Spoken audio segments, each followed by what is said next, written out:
Hockey ৩ বছর পর প্রথম বিভাগ লিগ দিয়ে মাঠে ফিরছে ঘরোয়া হকি। পর্যায়ক্রমে শুরু হবে স্কুল হকি ও প্রিমিয়ার লিগ। এছাড়া ৯০ দিনের মধ্যে হবে হকি ফেডারেশনের নির্বাচন। আজ অ্যাডহক কমিটির প্রথম সভা শেষে গণমাধ্যমকে জানিয়েছেন ফেডারেশন সাধারণ সম্পাদক ইশতিয়াক সাদেক। কুশল ইয়াসেরের রিপোর্ট। অচলাবস্থা কাটতে চলেছে ঘরোয়া হকির।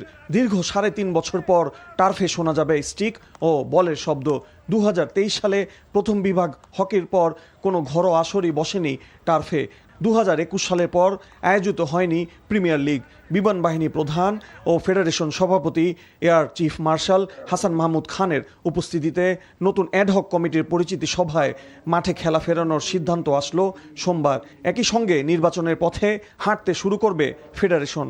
লিগ কমিটি ফর্ম হয়েছে এবং ইমিডিয়েটলি নেক্সট 2-3 ডেজের মধ্যে লিগ কমিটি একটা মিটিং দিবে এবং ইনশাআল্লাহ আমাদের মাননীয় প্রেসিডেন্ট মহোদয় আমাদেরকে দিক নির্দেশনা দিয়েছেন যে আমরা জানি সেপ্টেম্বরের প্রথম সপ্তাহে প্রথম বিভাগ লিগটা চালু করতে পারি এবং আমরা একটা পূর্ণাঙ্গ ১ বছরের ক্যালেন্ডার তৈরি করে দিব, যেটা নিয়ে আর কি আমাদের national youth hockey, school hockey, দ্বিতীয় বিভাগ, প্রথম বিভাগ পূর্ণাঙ্গ একটা ক্যালেন্ডার থাকবে।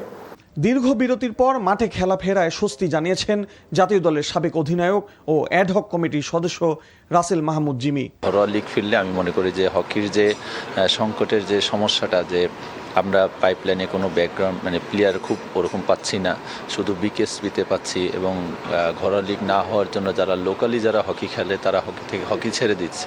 তা আশা রাখি লিগটা হলে তারা আবার হকি মাঠে ফিরে আসবে। এদিন 12টি সাব কমিটির অনুমোদন দেয়া হয়। কুশল ইয়াসির, এনটিভি নিউজ, ঢাকা।